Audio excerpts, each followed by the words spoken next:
Japan बड़ी बड़ी बातें कर रहा था, लेकिन जापान सबसे पहले मैदान छोड़ भागने के लिए तैयार बैठा है। और यहाँ पर चेतावनी भारत को दी जा रही है कि अगर ऐसा हुआ तो भारत के लिए सबसे बुरा होगा। जापान और साउथ कोरिया जैसे देश जो कि खुद को एक संप्रभु देश होने का दावा करते हैं, लेकिन ऐसा लगता है कि यह दोनों देश आज के समय में भी अमेरिका का उपनिवेश बने बैठे हैं, क्योंकि इनकी सुरक्षा नीति, इनकी विदेश नीति अमेरिका के कंट्रोल में है। अमेरिका के बिना यह अपनी दिशा तय करना ही नहीं चाहते। जापान के नए पीएम शिगेरू इशिबा ने खुलकर चीन के खिलाफ एशियाई नेटो बनाने की बात कही। जापानी मीडिया ने भारत को क्वाड संगठन का कमजोर कड़ी होने का दावा किया, लेकिन जो जापान इतने बड़े बड़े दावे कर रहा है, वह जापान खुद किसी भी समय मैदान छोड़कर भागने के लिए तैयार बैठा है। दरअसल खबर कुछ ऐसी है कि जापान को किसी भी समय ताइवान पर चीन के हमले का डर सताने लगा। जापान को डर है कि चीन और ताइवान के बीच में कभी भी युद्ध की शुरुआत हो सकती है, और ऐसी स्थिति में जापान ने अपने कंपनियों को किसी भी समय ताइवान छोड़कर भागने के लिए तैयार रहने की सलाह दी है।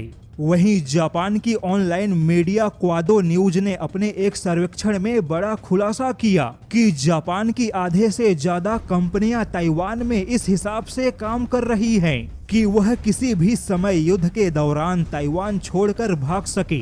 जापान आज के तारीख में ताइवान का तीसरा सबसे बड़ा व्यापारिक साझेदार है। Circuit, semiconductors, memory, hardware, turbojet engine, processor और कंट्रोलर जैसी तमाम चीजें ताइवान की ओर से जापान को निर्यात होती है। वहीं ताइवान में निवेश करने वाला जापान दुनिया का चौथा सबसे बड़ा देश है।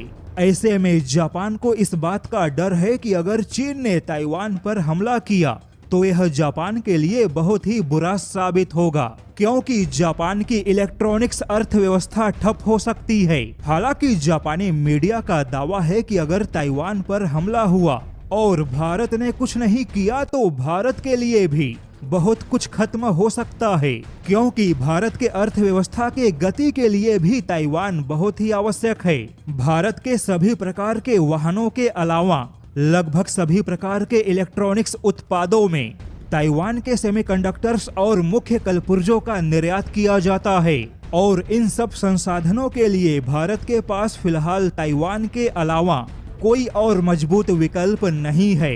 हालांकि यहाँ पर कुछ विदेशी जानकारों का मानना है कि कहीं ना कहीं अमेरिकी सोच वाली जापान की विदेश नीति ताइवान के साथ चीन के किसी भी संभावित युद्ध में भारत को भी उलझाने पर विचार कर रही है।